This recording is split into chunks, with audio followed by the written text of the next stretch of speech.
ಎಲ್ಲ ರೈತ ಬಂಧುಗಳು ನಮಸ್ಕಾರಗಳು. ನೀವು ನೋಡ್ತಾ ಇದ್ದೀರಾ ಅಗ್ರಿ9 ನ್ಯೂಸ್ ಯೂಟ್ಯೂಬ್ ಚಾನಲ್ನ. ನಮ್ಮ ಚಾನಲಲ್ಲಿ ಕೃಷಿಗೆ ಸಂಬಂಧಪಟ್ಟ ಎಲ್ಲ ಥರ ಮಾಹಿತಿಗಳು ನಿರಂತರವಾಗಿ ಪ್ರಸಾರವಾಗುತ್ತದೆ. ಸೊ ದಯವಿಟ್ಟು ನಮ್ಮ ವೀಡಿಯೋಸ್ನ ಲೈಕ್ ಮಾಡಿ, ಶೇರ್ ಮಾಡಿ, ಸಬ್ಸ್ಕ್ರೈಬ್ ಮಾಡ್ಕೊಳ್ಳಿ ಅಂತ ಹೇಳ್ದೆ. ಎಲ್ಲ ಮೊದಲನೇದಾಗಿ ಎಲ್ಲ ರೈತರಿಗೂ ಮತ್ತು ರೈತ ಬಾಂಧವರಿಗೂ ಯುಗಾದಿ ಹಬ್ಬದ ಶುಭಾಶಯಗಳು ಕೋರ್ತಾ, ಇವತ್ತಿನ ವಿಡಿಯೋದಲ್ಲಿ ರೈತರ ಟೊಮೆಟೊ ಕೃಷಿ ಬೇಸಾಯ ಬಗ್ಗೆ ಕಂಪ್ಲೀಟ್ ವಿವರಗಳನ್ನ ನಮ್ಮ ಜೊತೆ ನಮ್ಮ ರೈತರು ಇದ್ದಾರೆ. ಸೊ ಸ್ಟಾರ್ಟಿಂಗ್ ಡೇ 1ಇಂದ ಮತ್ತು ಲ್ಯಾಂಡ್ ಪ್ರಿಪ್ರೇಷನ್ ಭೂಮಿ ಸಿದ್ಧತೆ ಮಾಡೋದ್ರಿಂದ ಯಾವ ಗೊಬ್ಬರಗಳು ಬಳಸಬೇಕು, ಔಷಧಿಗಳು, ಡ್ರಿಪ್ಪಲ್ಲಿ ಕೊಡ್ತಕ್ಕಂಥ ಗೊಬ್ಬರಗಳಾಗಿರ್ಬೋದು, ಮತ್ತು ಕೀಟನಾಶಕ ಆಗಿರ್ಬೋದು, ಫರ್ಟಿಲೈಸರ್ಸು, ಪೆಸ್ಟಿಸೈಡ್ಸು, ಮತ್ತು ಕಾಸ್ಟ್ ಆಫ್ ಕಲ್ಟಿವೇಷನ್ನು, ಅದ್ರ ಬಗ್ಗೆ ಕಂಪ್ಲೀಟ್ ವಿವರಗಳನ್ನ ನಮ್ಮ ಜೊತೆ ನಮ್ಮ ರೈತರು ಇದ್ದಾರೆ. ಸೊ ಅವರೇ ನಮ್ಮ ಜೊತೆ ಅವರ ಅನುಭವನ ಹಂಚ್ಕೊಳ್ತಾರೆ. ಬನ್ನಿ. ಪ್ರೆಸೆಂಟ್ ನೀವು ನೋಡ್ತಿರೋ ವೆರೈಟಿ ಬಂದು ಸಾಹೋ ವೆರೈಟಿ ಸಿಂಜಿಂಟ್. ಅದು ತುಂಬ ಚೆನ್ನಾಗಿದೆ. ಆಲ್ಮೋಸ್ಟ್ ಒಂದು 3 ಮಂತ್ಸ್ ಮೇಲೆ ಆಗಿದೆ. 90ರಿಂದ 100 ದಿನ ಆಗಿದೆ ಅಂತ ನಮ್ಮ ರೈತರು ಹೇಳ್ತಿದ್ದಾರೆ. ಸೊ ಒಂದು 3ರಿಂದ 4 ಕಟಿಂಗ್ ಆಗಿದೆ ರೈತರೆ. ತುಂಬ ಚೆನ್ನಾಗಿದೆ ಕ್ರಾಪ್ ಆ್ಯಂಡ್ ಡೆವಲಪ್ಮೆಂಟು.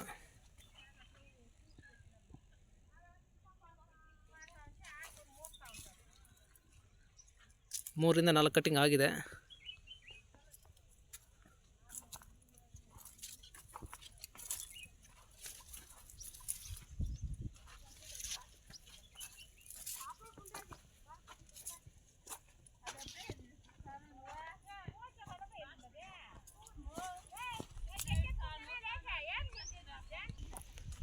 ಸೊ ರೈತರೇ ನೋಡ್ತಾ ಇದ್ದಲ್ಲ, ಇದು ಓವರಾಲ್ ವ್ಯೂ. ಸೊ ನಾವು ಕಂಡ ರೈತರಲ್ಲಿ ಇವರು ಸ್ವಲ್ಪ ಪ್ರಗತಿಪರ ರೈತರು ಅಂತಲೇ ಹೇಳ್ಬೋದು. ಸುಮಾರು ಒಂದು 20ರಿಂದ 30 ಎಕರೆ ಮಾಡ್ತಿದ್ದಾರೆ. ಎಲ್ಲ ಬೆಳೆನೂ ಮಾಡ್ತಾರೆ. ಮೇಜರಾಗಿ ಟೊಮೆಟೊ ಮಾಡ್ತಾರೆ ರೈತರ. ಸೊ ರೈತರ ನೋಡ್ತಾ ಇದ್ರಲ್ಲ, ಇವಾಗ ನಮ್ಮ ಜೊತೆ ನಮ್ಮ ರೈತರು ಇದ್ದಾರೆ, ನಾರಾಯಣ ಸ್ವಾಮಿ ಸರ್ ಅಂತ. ಸೊ ಅವ್ರನ್ನೇ ಕೇಳಿ ತಿಳ್ಕೊಡೋಣ, ಅವ್ರು ಯಾವ ಥರ ಗೊಬ್ಬರಗಳು ಬಳಸಿದ್ದಾರೆ, ಔಷಧಿಗಳು ಮತ್ತು ಡ್ರಿಪ್ಪಲ್ಲಿ ಬಳಸಿದ ಗೊಬ್ಬರಗಳಾಗಿರ್ಬೋದು, ಕಂಪ್ಲೀಟ್ ವಿವರನ್ನ ಅವರು ನಮ್ಗೆ ತಿಳಿಸ್ಕೊಡ್ತಾರೆ. ಬನ್ನಿ ಮಾತಾಡ್ಸೋಣ. ನಮಸ್ತೆ ನಾರಾಯಣ ಸ್ವಾಮಿ ಅವರ. ಹೇಳಿ ಸರ್. ನಿಮ್ಮ ಪರಿಚಯನ ನಮ್ಮ ರೈತರಿಗೆ ಮಾಡಿಕೊಡ್ತೀರಾ? ಮಾಡ್ತೀವಿ. ನಮ್ಮದು ಲಿಂಗಾಪುರ ಅಂತ. ಓಕೆ. ನಮ್ಮ ಹೆಸರು ನಾರಾಯಣ ಸ್ವಾಮಿ. ಓಕೆ. ಟೊಮೆಟೊ ಇದು ಸಾಹು ಅಂತ ಹಾಕಿರೋದು. ಎಷ್ಟು ವರ್ಷಗಳಿಂದ ಬೇಸಾಯ ಮಾಡ್ತಾಯಿದ್ದೀರಾ ಸರ್? ಸುಮಾರು ಅಂದರೆ ಒಂದು 20-25 ವರ್ಷದಿಂದ ನಾವು ಟೊಮೆಟೊ ಬೇರೆ ತರಕಾರಿ ಎಲ್ಲನೂ ಬೆಳಿತೀವಿ. ಬರೀ ಟೊಮೆಟೊನ ಮಾಡ್ತೀರಾ ಅಥವಾ ಬೇರೆ ತರಕಾರಿ ಬೆಳೆ ಮಾಡ್ತೀರಾ? ಬೇರೆ ಹೂಕೋಸು ಮಾಡ್ತೀವಿ, ಗಡ್ಡೆಕೋಸು ಮಾಡ್ತೀವಿ, ಸೌದೆಕಾಯಿ, ಬೀನ್ಸ್ ಹಾಕ್ತೀವಿ, ಚಿಕ್ಕಡಿ ಹಾಕಿದ್ದೀವಿ. ಈ ಥರ ಸುಮಾರು ತರಕಾರಿ ಒಂದು 10 ವೆರೈಟಿ ಎಲ್ಲನೂ ನಾವು ಬೆಳಿತೀವಿ. ಜಾಸ್ತಿ ಅಂದರೆ ಟೊಮಾಟೊ. Reason sir? ಟೊಮಾಟೊ ಅಂದರೆ ನಮ್ಗೆ ಮೊದಲಿನಿಂದ ಅದೊಂದು ಅಭ್ಯಾಸ. ಟೊಮಾಟೊ ರೇಟ್ ಕಡಿಮೆ ಇರಲಿ ಜಾಸ್ತಿ ಇರಲಿ, ಟೊಮಾಟೊ ಹಾಕೋದು ನಮಗೊಂದು ಅದೊಂದು ಖುಷಿ. ಲಾಸ್ ಆದ್ರೂ ಟೊಮಾಟೊ ಯಾವಾಗೂ ಜಾಸ್ತಿ ಬೆಳಿತೀವಿ. ಬೇರೆದೆಲ್ಲನೂ ಸ್ವಲ್ಪ ಕಡಿಮೆ ಬೆಳಿತೀವಿ. ಟೋಟಲ್ ಎಷ್ಟು ಎಕರೆ ಬೇಸಾಯ ಮಾಡ್ತಾಯಿದ್ದೀರಾ ಸರ್? ಸುಮಾರು ಅಂದರೆ ನಮ್ಮದೆಲ್ಲ ಇವಾಗ ಒಂದು 18ರಿಂದ 20 ಎಕರೆ ಬೆಳೆ ಮಾಡ್ತೀವಿ. ಒಂದು 7 ಬೋರ್ ಇದೆ. ಟೊಮಾಟೊ ಇವಾಗ ಪ್ರೆಸೆಂಟು ಒಂದು 4-5 ಎಕರೆ ಪ್ರೆಸೆಂಟ್ ಹಾಕಿರೋದು, ಕೊಯ್ತಾ ಇರೋದು. ಇನ್ನೆಲ್ಲ ಮುಂದೆ ಹಾಕೋಕ್ಕೂ ರೆಡಿ ಮಾಡಿದ್ದೀವಿ. ಒಂದು 4 ಎಕರೆ ಒಂದು ಬ್ಯಾಚು, ಇನ್ನೊಂದು 4 ಎಕರೆ ಒಂದು ಬ್ಯಾಚು ಪೇಪರ್ ಹಾಕಿ ಇಟ್ಟಿದ್ದೀವಿ. ನೀರಾವರಿ ಯಾವ ಥರ ಮಾಡ್ತೀರಾ? ನೀರಾವರಿ ಪರವಾಗಿಲ್ಲ, ಚೆನ್ನಾಗಿ ಇವಾಗ ಅನುಕೂಲ ಆಗ್ತಾಯಿದೆ ಪ್ರೆಸೆಂಟು. ಇನ್ನು ಮುಂದೆ ಬೇಸಿಗೆ ಕಾಲ ಕರೆಂಟು ಡಿಮ್ಯಾಂಡು ಏನೇನು ಪ್ರಾಬ್ಲಮ್ ಬರ್ತದೋ ಮುಂದೆ ನಾವು ಕಾದು ನೋಡಬೇಕಷ್ಟೇ. ಸೊ ಇದು ವೆರೈಟಿ ಯಾವ ಸರ್ ಟೊಮೆಟೊದು? ಇದು ಪ್ರೆಸೆಂಟ್ ಇವಾಗ ಇದು ಸಾಹು ಅಂತ ಹಾಕಿದ್ದೀವಿ. ಸೊ ಎಷ್ಟು ದಿನ ಬೆಳೆ ಆಗಿದೆ? 3 ಕೊಯ್ಲು ಆಗಿದೆ. ಓಕೆ. 3 ಕೊಯ್ಲು ಆಗಿದೆ. ಚೆನ್ನಾಗಿ ಕ್ರಾಪ್ ಎಲ್ಲ ಚೆನ್ನಾಗೇ ಇದೆ. ಸೊ ನೀವು ನಾಟಿ ಮಾಡೋಕ್ಕೆ ಮುಂಚೆ ಭೂಮಿ ಸಿದ್ಧತೆ ಮಾಡ್ದಲ್ಲಿ ಯಾವ್ಯಾವ ಗೊಬ್ಬರಗಳು ಬಳಸಿದ್ರಾ? ಮೊದಲು ನಾವೆಲ್ಲ ಉಳುಮೆ ಮಾಡಿದಾಗ ಕೋಳಿ ಗೊಬ್ಬರ ಕೊಟ್ಟಿರ್ತೀವಿ. ಓಕೆ. ಮತ್ತು DAP ಕಾಂಪ್ಲೆಕ್ಸು ಕೊಡ್ತೀವಿ ಬಿಟ್ಟು ಹಾಕುವಾಗ. ಮತ್ತು ಬೆಳೆ ಸಸಿ ನಾಟಿ ಮಾಡಿದ್ಮೇಲೆ ಪೇಪರ್ ಹಾಕಿ ಸಸಿ ಹಾಕಿದ್ಮೇಲೆ ಡ್ರಿಪ್ಪಲ್ಲಿ ಬಿಡುವುದೆಲ್ಲನೂ ಈ ಇಸಾಬಿಯನ್ನು ವ್ಯಾಲ್ಯೂಮ್ ಪ್ಲಸ್ಸು ಬುಡಕ್ಕೆ ಕೊಡ್ತೀವಿ. ಮತ್ತು ಸ್ಪ್ರೈನು ಬೆನೋವಿ ಸ್ಪ್ರೈ ಕೊಡ್ತೀವಿ. ಮತ್ತು ಇದು ಹಿಂಡಿಗ್ಲೇನು ಹಾಕಿಲ್ವಾ? ಬೇವಿನ ಹಿಂಡಿ, ಹೊಂಗೆ ಹಿಂಡಿ? ಹಾಕಿದ್ವಿ. ಬೇವಿನ ಹಿಂಡಿ ಎಲ್ಲನೂ ಇವಾಗ ಹೋಲ್ ಹಾಕಿ ಪೇಪರ್ ಹಾಕಿದ್ಮೇಲೆ ಸಸಿ ನಾಟಿ ಮಾಡಿದ್ಮೇಲೆ ಹೋಲ್ ಹಾಕಿ ಹಾಕ್ತೀವಿ. ಬೇವಿನ ಹಿಂಡಿ ನಾವೇ ಸ್ವಂತ ಬೀಜ ತಗೊಂಡು ಬಂದು ಮಿಲ್ಗೆ ಹೋಗಿ ಹಾಕ್ಕೊಂಡು ಬಂದು ಹಾಕಿರ್ತೀವಿ. ಚೆನ್ನಾಗೇ ಇದೆ ರಿಸಲ್ಟ್, ಪರವಾಗಿಲ್ಲ. ಇವಾಗ ಸುಮಾರು 1.5 ಟನ್ ಹಾಕ್ಕೊಂಡು ಬಂದಿದ್ದೀವಿ. ಒಂದು 4-5 ದಿನ ಆಯಿತು ಮುಂದಿನ ಬೆಳೆಗೆ ಹಾಕೋಕ್ಕೆ ಹಿಂಡಿ ಎಲ್ಲ. ಮತ್ತು ನೀವು ಈ 10 ದಿನ ಆದಮೇಲೆ ಡ್ರಿಪ್ಪಲ್ಲಿ ಕೊಟ್ಟಂಥ ಗೊಬ್ಬರಗಳು ಯಾವ್ದಾದ್ರು ಹೇಳ್ತೀರಾ? ಡ್ರಿಪ್ಪು ಫಸ್ಟು ಅಂದರೆ 19 ಹಾಲ್ ಬಿಡ್ತೀವಿ. ಓಕೆ.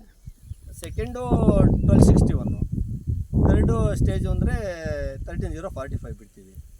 ಫೈನಲ್ ಸ್ಟೇಜ್ಗೆ 0050 ಪೊಟ್ಯಾಶು ಅದು ಬಿಡ್ತೀವಿ. ಆ 4 ಚೆನ್ನಾಗಿ ಉಪಯೋಗಿಸ್ತೀವಿ. ಮತ್ತು ಈ ತ್ರಿಪ್ಸ್ಗೆ ಮೈಟ್ಸ್ಗೆ ಏನಾದ್ರು ಸ್ಪೆಸಿಫಿಕ್ ಆಗಿ ಔಷಧಿ ಇಂಥದ್ದೇ ಅಂತೇಳಿ ಸ್ಪ್ರೇ ಮಾಡಿದ್ದೀರಾ? ಟ್ರಿಪ್ಸ್ಗೆ ಏನು ಹೊಡೆದಿದ್ದೀವಿ. ಸಿಮ್ನಿ ಸೌದ್ದು ಹೋದ ವರ್ಷ ಜಾಸ್ತಿ ಹೊಡೆದಿದ್ದೀವಿ. ಓಕೆ. ಇವಾಗೇನು ಟ್ರಿಪ್ಸು ಇನ್ನೂ ಅಷ್ಟು ಏನು ನಮಗೆ ಕಾಣಿಸ್ತಾ ಇಲ್ಲ. ಪ್ರೆಸೆಂಟ್ ಊಜಿಗೆಲ್ಲನೂ ಎಕ್ಸ್ಪೋನಸ್ ಹೊಡಿತಾ ಇದ್ದೀವಿ. ಟ್ರಿಪ್ಸ್ಗೆಲ್ಲನೂ ಬೇರೆ ಈ ಹಸಿಪೇಟು, ಬೇರೆ ಈ ಲ್ಯಾನ್ಸರ್ ಗೋಲ್ಡು, ಮತ್ತು ಬಂದು ಅಗಾಸು, ಈ ಥರದ್ದು ಇವಾಗ ಪ್ರೆಸೆಂಟು ಹೊಡಿಸ್ತಾ ಇದ್ವಿ. ಇನ್ನು ಫೈನಲ್ ಸ್ಟೇಜ್ ಜಾಸ್ತಿ ಟ್ರಿಪ್ಸ್ ಆದಾಗ ಇನ್ನು ಬೇರೆ ಯಾವುದು ಚೆನ್ನಾಗಿದೆಯೋ ಅದು ಉಪಯೋಗಿಸ್ತೀವಿ. ಎಕರೆಗೆ ಎಷ್ಟು ಖರ್ಚು ಬರ್ಬೋದು ಸರ್ ಟೊಮಾಟೋಗೆ? ಟೊಮಾಟೋಗೆ ಎಕರೆಗೆ ಅಂದರೆ ಸುಮಾರು ಅಂದರೆ 1.5 2 ಲಕ್ಷವರೆಗೂ ಖರ್ಚು ಬರ್ತದೆ ಎಕರೆಗೆ. ಹೌದು. ಮತ್ತು ಇಳುವರಿ ಎಷ್ಟು ಬರ್ಬೋದು ಒಂದು ಅಂದಾಜಾಗಿ? ಇಳುವರಿ ಎಲ್ಲ ನಮ್ಮದೆಲ್ಲನೂ ಮಾಡಿ ಜಮೀನು ಮೊದಲಿಂದನೂ ನಾವೆಲ್ಲೇ ಮಾಡೋದು. ಅದು ಸುಮಾರು ಅಂದರೆ ಒಂದು ಎಕರೆಗೆ 2 ಲಕ್ಷ ಖರ್ಚು. ಇಳುವರಿ ಅಂದರೆ ಒಂದು 2,000 2,500 ಕೂಡ ಬರ್ತದೆ ಫಸ್ಟಿಂದ ಲಾಸ್ಟ್ಗೆ ಒಂದು ಎಕರೆಗೆ. ಇನ್ನು ಬೇಸಿಗೆ ಕಾಲ ಇನ್ನು ಮುಂದೆ 1000 1500 ಈ ಥರ ಬಾಕ್ಸು ಕೊಯ್ತದೆ. ಇವಾಗ 2,000 2,500 ಗ್ಯಾರಂಟಿಯಾಗಿ. ಮಾರ್ಕೆಟಲ್ಲಿ ಕಳಿಸ್ತೀರಾ ಸರ್? ಮಾರ್ಕೆಟು ಒಡ್ಡಳ್ಳಿನೂ ಹೋಗ್ತೀವಿ, ಚೆನ್ನೈಗೂ ಹಾಕ್ತೀವಿ. 2 ಕಡೆಯೂ ಇಲ್ಲಿ ಮಾರ್ಕೆಟು ಚೆನ್ನಾಗಿದೆ ಅಂದರೆ ಎಲ್ಲಿ ಚೆನ್ನಾಗಿ ಅದು ದ್ವಾರೆ ಅಕಸ್ಮಾತ್ ಕೋಲಾರ ಕಳಿಸ್ತೀವಿ. ಈ ಥರ 3 ಮಾರ್ಕೆಟ್ಗಳಿಗೂ ಹಾಕ್ತೀವಿ. ಸೊ ರೈತರು ತಾವು ಹಾಕಿರೋ ಬಂಡವಾಳ ಬರಬೇಕು ಅಂದರೆ ಮಾರ್ಕೆಟಲ್ಲಿ ಎಷ್ಟು ರೇಟ್ ಹೋಗಬೇಕು? ಮಿನಿಮಮ್ ಅಂದರೆ 200 ಮೇಲೆ ಹೋಗಬೇಕು. ಇವಾಗ ಮಾರ್ಚಿಂದ ಒಳಗಡೆ, ಓಕೆ, ಮಾರ್ಚ್ ಏಪ್ರಿಲಿಂದ ಒಳಗಡೆ ಆದರೆ. ಓಕೆ. ಇವಾಗ ಏಪ್ರಿಲ್ನಿಂದ ಮೇಲ್ಗಡೆ ಅಂದರೆ ಸುಮಾರು ಅಂದರೆ 200 250 ಅಂದರೆ ಏನು ನಮಗೆ ಹಾಕಿರೋ ಬಂಡವಾಳ ಕೂಡ ಬರೋಲ್ಲ. ಯಾಕೆಂದರೆ ವೀಲ್ಡ್ ಬರೋಲ್ಲ. ಸುಮಾರು ಎಕರೆಗೆಲ್ಲ 1000 ಬಾಕ್ಸ ಆ ಥರ ಕೊಯ್ತದೆ. ಆವಾಗ ಏನು ಬಂಡವಾಳ ಆಗಲ್ಲ. ಇವಾಗ ಮಾರ್ಚಿ ಒಳಗಡೆ ಅಂದರೆ ಕ್ರಾಪ್ ಚೆನ್ನಾಗಿ ಬರ್ತದೆ. ಏನೋ ಒಂದು 250 300 ಹೋದರೆ ಕೂಡ ಪರವಾಗಿಲ್ಲ.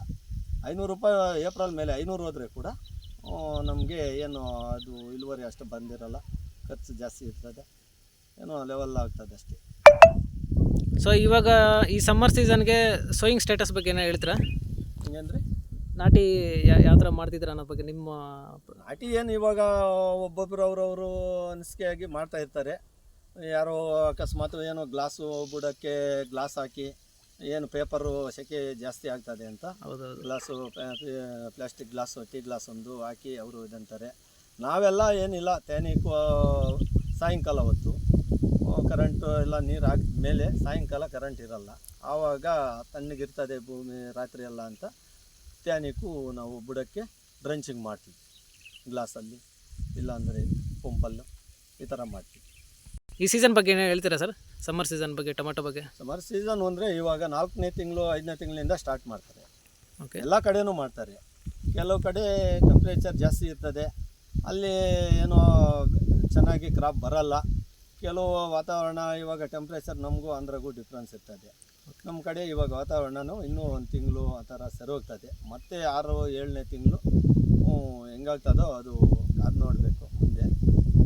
ಇವಾಗ ಪ್ರೆಸೆಂಟು ಪರವಾಗಿಲ್ಲ, ಇದುವರೆಗೂ ಇರುವ ಟೆಂಪ್ರೇಚರ್ಗೆ ಬೆಳೆ ಕ್ರಾಪ್ ಎಲ್ಲ ಚೆನ್ನಾಗಿದೆ. ಸೊ ನಿಮ್ಮ ಅನುಭವದ ಪ್ರಕಾರ ನೆಕ್ಸ್ಟ್ ಮಂತಲ್ಲಿ ಈ ರೇಟಲ್ಲಿ ಯಾವ ಥರ ಬರ್ಬೋದು ಅಂತ ಏನಾದ್ರು ಐಡಿಯಾ? ನೆಕ್ಸ್ಟ್ ಮಂತ್ ಅಂದ್ರೇನು 5ನೇ ತಿಂಗಳು ಏನೋ ಇಷ್ಟು ಮಾತ್ರ ಇರ್ಬೋದು ಅಂತ ನಾವು ಅಂದ್ಕೊಳ್ತೀವಿ. 300 400 500 ಒಳಗಡೆನೆ, ಇನ್ನೇನು ಜಾಸ್ತಿ ಮಾರುವ ಸೂಚನೆ ಕಾಣಿಸ್ತಾ ಇಲ್ಲ. ಯಾಕೆಂದರೆ ಎಲ್ಲ ಕಡೆಯೂ ಬೆಳೆ ಇದೆ. ಹೌದು. ಇವಾಗ 2ನೇ ತಿಂಗಳು ಆ ಥರ ಉಣಿರೋದೆಲ್ಲನೂ ಆಂಧ್ರಲ್ಲೂ ಕೂಡ ಎಲ್ಲ ಕ್ರಾಪ್ ಬಂದಿರ್ತದೆ. ಕ್ರಾಪ್ ಬಂದಿದ ಮೇಲೆ ಅದೇನೋ ಅಷ್ಟೋ ಹಣ್ಣಾಗಿ ಮಾರ್ಕೆಟ್ಗೆ ಬಂದೇ ಬರ್ತದೆ. ಅದರಿಂದ ಇವಾಗ ಒಂದು 500 ಒಳಗಡೆ ನಡಿಬೋದು 5ನೇ ತಿಂಗಳವರೆಗೂ. ಮತ್ತು ಮುಂದೆ ಅದು ನೋಡಬೇಕು, ನಾವು ಹೇಳೋಕ್ಕೆ ಆಗಲ್ಲ. ಪಾರ್ಸಲ್ ಇದು ನೆಕ್ಸ್ಟ್ ಮಂತಲ್ಲಿ ಏನೋ ಪಾರ್ಸಲ್ ಅವರು ಬರ್ತಾರೆ ಅಂತ ಹೇಳಿದ್ರು. ನೆಕ್ಸ್ಟ್ ಮಂತ್ ಬರ್ತಾರೆ ಅಂತ, ಈ ಮಂತ್ ಏಪ್ರಿಲ್ 20-25ಗೆ ಬರ್ತಾರೆ ಅಂತ ಇವಾಗ ಒಬ್ಬೊಬ್ರು ಬಂದಿದ್ದಾರೆ ಅಂತ ಕೂಡ ಮಾರ್ಕೆಟಲ್ಲಿ ಮಂಡಿ ಮಾಲೀಕರು ಹೇಳ್ತಾ ಇದ್ದಾರೆ. 5ನೇ ತಿಂಗಳಂತೂ ಗ್ಯಾರಂಟಿ ಬರ್ತಾರೆ. ಪಾರ್ಸಲ್ ಅವ್ರು ಬಂದಾಗ ಅದೇ ಇವಾಗ ಪ್ರೆಸೆಂಟು 250 300 350ವರೆಗೂ ಹೋಗ್ತಾಯಿದೆ. ಅಕಸ್ಮಾತ್ ಅವರೆಲ್ಲ ಪಾರ್ಸಲ್ ಅವ್ರು ಬಂದ ಮೇಲೆ ಒಂದು 450 500ವರೆಗೂ ಕೂಡ ಹೋಗ್ಬೋದು, ನಿಲ್ತಾ ಇಲ್ಲ.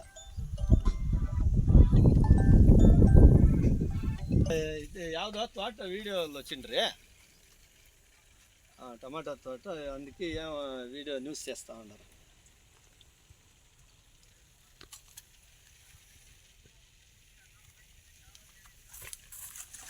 అందుకే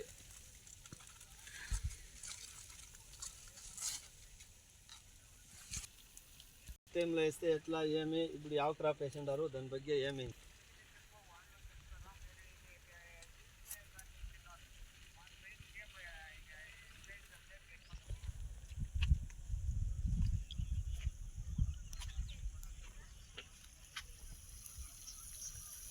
ಸೊ ರೈತರ ನೋಡ್ತಾ ಇದ್ರಲ್ಲ, ಆಲ್ಮೋಸ್ಟ್ 3 to 4 ಕಟ್ಟಿಂಗ್ಸ್ ಆಗಿದೆ ಟೊಮೆಟೊ. ಕ್ರಾಪ್ ಗ್ರೋತ್ ಅಂತೂ ತುಂಬ ಎಕ್ಸಲೆಂಟ್ ಆಗಿದೆ.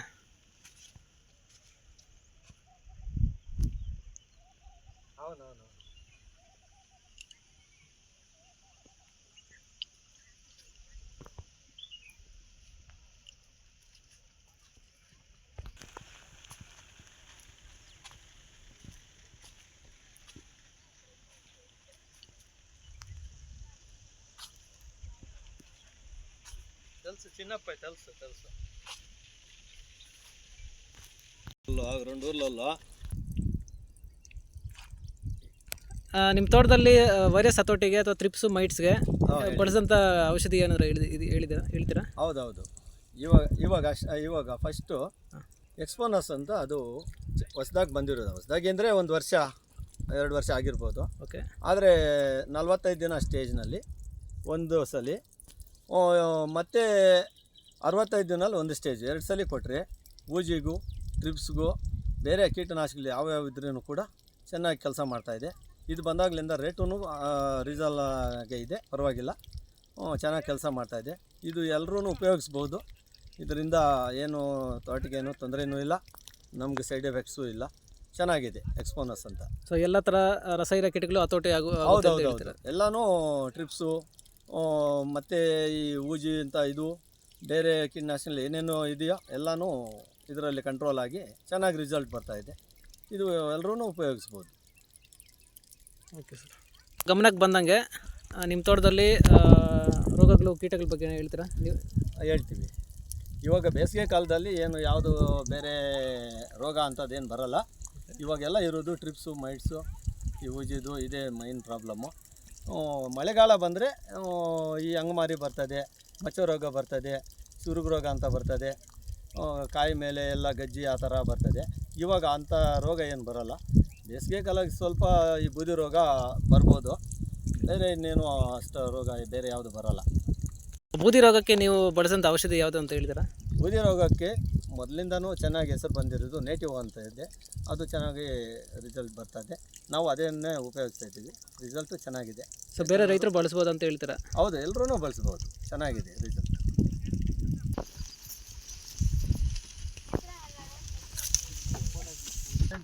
ಸೊ ಮಾರ್ಕೆಟಲ್ಲಿ ಒಳ್ಳೆ ರೇಟ್ ಹೋಗ್ಬೇಕಂದ್ರೆ ಯಾವ ಥರ ಇರಬೇಕು ಅಂತ ಹೇಳ್ತೀರಾ? ಮಾರ್ಕೆಟಲ್ಲಿ ರೇಟ್ ಹೋಗ್ಬೇಕಂದ್ರೆ ಒಡ್ಡಲ್ಲಿ ಮಾರ್ಕೆಟು ಚೆನ್ನೈ ಇದೆಲ್ಲನೂ ಈ ಥರ ರೆಡ್ ಕಲರು ಇರಬೇಕು, ಮೀಡಿಯಮ್ ಆಗಿದ್ರೇನು ಚೆನ್ನಾಗಿ ಹೋಗ್ತದೆ. ಓಕೆ. ಮತ್ತೇನು ಈ ಪಾರ್ಸಲ್ ಅವ್ರು ಬರ್ತಾರೆ ಇನ್ಮೇಲೆ, ಪಾರ್ಸಲ್ ಅವ್ರಿಗೆಲ್ಲನೂ ಮೀಡಿಯಮ್ ಸರ್ಕೆ ಚೆನ್ನಾಗಿ ಹೋಗೋದು. ಈ ಕೋಲಾರು ಅದೆಲ್ಲ ಹೋಗಬೇಕು ಅಂದರೆ ಈ ಥರ ದ್ವಾರ ಇದ್ರೇನು ಕೋಲಾರ ಮಾರ್ಕೆಟಲ್ಲಿ ಚೆನ್ನಾಗಿ ಹೋಗ್ತದೆ. ಚೆನ್ನೈ ಅದೆಲ್ಲ ಅಂದ್ರೂ ಫ್ರೆಶ್ಶು ಅಂದರೆ ಹಣ್ಣೇ ಹೋಗೋದು. ಒಡ್ಡಲ್ಲಿ ಅಷ್ಟೇ, ಚೆನ್ನೈ ಅಷ್ಟೇ. ಕೋಲಾರಿಗೆಲ್ಲ ದ್ವಾರೆ ಇದ್ದರೆ ಚೆನ್ನಾಗಿ ಹೋಗ್ತದೆ. ಒಂದೊಂದು ಟೈಮಲ್ಲಿ ಕಾಯಿ ಸೈಜ್ ಇರಬೇಕು, ದಪ್ಪ ಇದ್ರೇನೋ ಚೆನ್ನಾಗಿ ಹೋಗ್ತದೆ.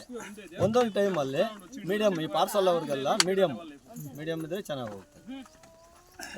ಸೊ ನಿಮ್ಮ ತೋಟದಲ್ಲಿ ಟೊಮೆಟೊ ಬೆಳೆ ಇಳುವರಿ ಬರೋಕ್ಕೆ ಮತ್ತು ಕ್ವಾಲಿಟಿ ಬರೋಕ್ಕೆ ಏನಾದ್ರು ಗೊಬ್ಬರ ಬಳಸಿದ್ರೆ ಸ್ಪೆಸಿಫಿಕ್ ಆಗಿ? ಹೌದು, ಬಳಸಿದ್ದೀವಿ. SMS ಅಂತ ಬರ್ತದೆ, SMS 1 ಮಂತ್ ಬರ್ತದೆ, 2 SMS ಅಂತ ಮೆಸೇಜ್, KMS ಅಂತ ಬಳಸಿದ್ರೆ? ಹೌದೌದು. ಎಕರೆಗೆ ಎಷ್ಟು ಕೆ ಜಿ ಕೊಟ್ಟಿದ್ದೀರಾ ಸರ್? ಎಕರೆಗೆಲ್ಲ 4 ರಿಂದ 5 kg ಏನು ಕಾಯಿ. KMSನ ಎಷ್ಟು ಯಾವ ಹಂತದಲ್ಲಿ ಬಳಸಿದ್ರ? KMS ಎಲ್ಲ ನಾವು 1.5 ತಿಂಗಳ ಮೇಲೆ ಬಳಸ್ತೀವಿ. ಅದು ಕಾಯಿ ಚೆನ್ನಾಗಿ ಕಟಿಂಗ್ ಬರೋಕ್ಕೆ ಈ ಜಿಂಕು ಬರೋನು ಎಲ್ಲ ಅದರಲ್ಲಿ ಮಿಕ್ಸ್ ಇರ್ತದೆ. ಮೈಕ್ರೋನ್ಯೂಟ್ರಿಯೆಂಟ್ಸ್ ಎಲ್ಲ ಇರುತ್ತೆ. ನಟ್ಸು ಎಲ್ಲ ಚೆನ್ನಾಗಿರ್ತದೆ, ಕ್ವಾಲಿಟಿ ಚೆನ್ನಾಗಿ ಬರ್ತದೆ. ಕಾಯಿ ಗಟ್ಟಿ, ಈ ಜಾಂಡೀಸು ಈ ಥರ ಬೇರೆ ಕಲರ್ ಯಾವುದು ಬರದೆ ಚೆನ್ನಾಗಿದೆ. ಅದು ಯಾರಾದರೂ ಬಳಸ್ಬೋದು, ಚೆನ್ನಾಗಿದೆ, ಪರವಾಗಿಲ್ಲ. ಎಲ್ಲ ರೈತರು ಬಳಸ್ಬೋದು ಅಂತ ಹೌದು, ಎಲ್ಲ ರೈತರು ಬಳಸ್ಬೋದು, ಚೆನ್ನಾಗಿದೆ. ನಾವು ಬಳಸಿದ್ದೀವಿ. ಅದು 1, 2 ಅಂತ ಎರಡೂ ಬಂದಿದೆ, ಎರಡೂ ಬಳಸಿದ್ದೀವಿ, ಚೆನ್ನಾಗಿದೆ.